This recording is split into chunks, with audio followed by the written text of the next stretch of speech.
My ancestors have been living in America since the early 17th century. And for the first 244 years, we never had a problem finding a job.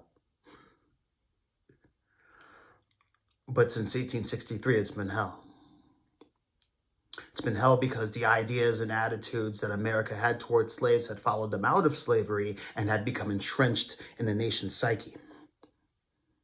Ideas that said that blacks were subhuman, that they were lacking in moral personality, that they were unbaptizable, that they were lazy, shiftless, watermelon eating, chicken stealing, loud, menacing appendages to the polite, civilized society that the Europeans had wrestled from what the Honorable Elijah Muhammad called the wilderness of North America. That is until the polite, civilized Europeans killed all the Indians. In the early 1900s, we cast down our buckets where we were, and they came up empty and filled with the blood and bile of countless murders and unwanted assaults against our person. So we brought our buckets north, searching for jobs and opportunity to live life with dignity and whatever eloquence the heart could call upon. My mother came from Spear, North Carolina, in 1937, and she settled in a neighborhood here in Pittsburgh called the Hill District. In the Hill District in 1937 was an amalgam of the unwanted: blacks, Syrians, Jews, Italians, Irish, with each ethnic group seeking to cast off the vestiges of the old country, changing names, changing manners, and given a myriad of unlimited opportunity, changing economic circumstances, and moving out, up, in, bludgeoning the malleable parts of themselves, melting into the pot, becoming and defining what it means to be an American. You like my shirt? I got this on eBay. Got it from a man named Clarence Thomas. I said, oh, I got to get this from my man, Justin Bieber. I met Fred Rogers once in Pittsburgh at WQED television station. As I was leaving, he came and he shook my hand and he said, "You're always welcome in this neighborhood."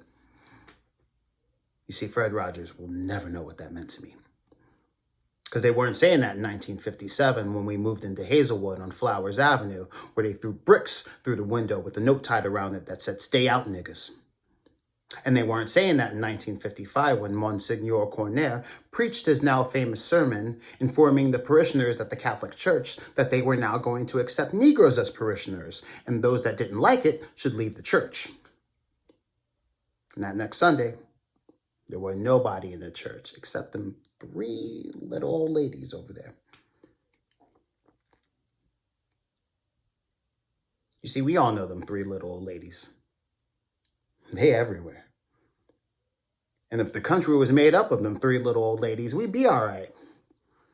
See, because they weren't worried about sitting next to Negroes at church. As long as they got their Social Security check and the supermarket didn't run out of cat food, then they would be all right. The Vatican was concerned. They didn't even know the St. Richard's Church existed until the parishioners left, because the contributions went down from $2,000 a week to $137. That got the attention of the Catholic Church. Monsignor Cornaire got fired. And that's when I knew that the Catholic Church was immoral. Because if they had any morality, he would have gotten a promotion. Who were these people that left the church? That threw bricks through the window of 85 Flowers Avenue with a note tied around it that said, "Stay out, niggas." They were good, honest Americans. Not unlike yourselves. Good, honest Americans. Concerned about paying their mortgage, concerned about the future of their kids, concerned about consolidating and protecting the positions that they had earned in American society over the past 40 years, starting in 1915, when they came over with the wave of European immigrants. Good, honest Americans who were victims of a linguistic environment that said, according to Webster's new Third International Dictionary, that blacks were, and I quote, outrageously wicked, dishonorable, connected with the devil, menacing, sullen, hostile, unqualified, violators of public regulation, and affected by an undesirable condition. Hell, I would have left the church too.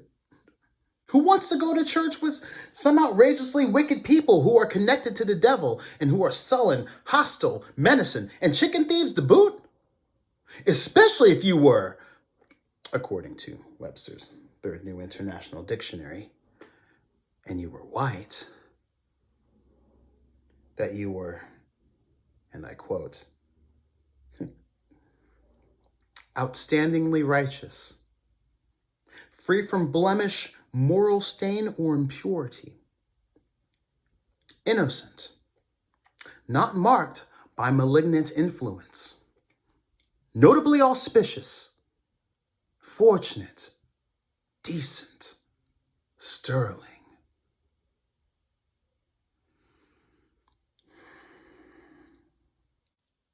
Every child acquires the language, eating habits, gestures, notions of common sense, the attitudes towards sex, the concept of beauty and justice, and the responses to pleasure and pain from the people who raise them.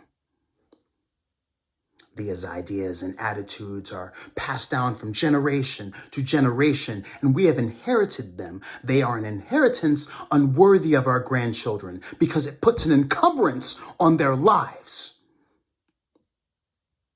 Yet these attitudes are still alive today.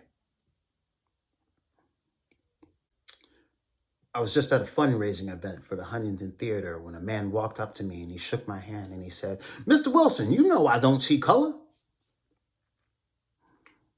I heard this about 1,000 times and I got tired of hearing it. So I asked him, "Did you tell that gentleman over here that?" And I pointed to a white man. He looked at me puzzled and I said, "Did you tell that gentleman over there that?" And I pointed to another white man. And then I said, "Well, if you don't see color, well, why then of all the people in the room did you walk up to me and say that?" And he said, you're being sensitive. And then he turned and walked off. What he was really saying is that he could accept the fact of my humanity as long as he could ignore my color.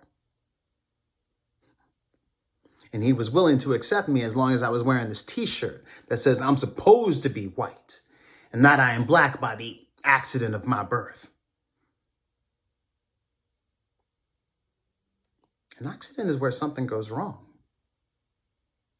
Like you might have a friend of yours who's been in an automobile accident and you see him and he's lost his arm and you see him and you go, "Man, geez, I'm sorry that happened."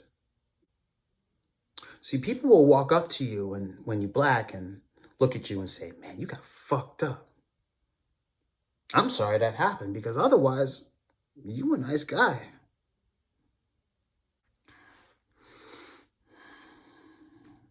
We are not black by the accident of our births. Our births are moments of profound creativity, engineered by our genetic muscle as it aspires towards perfection. We are an African people, and we have an honorable history in the world of men.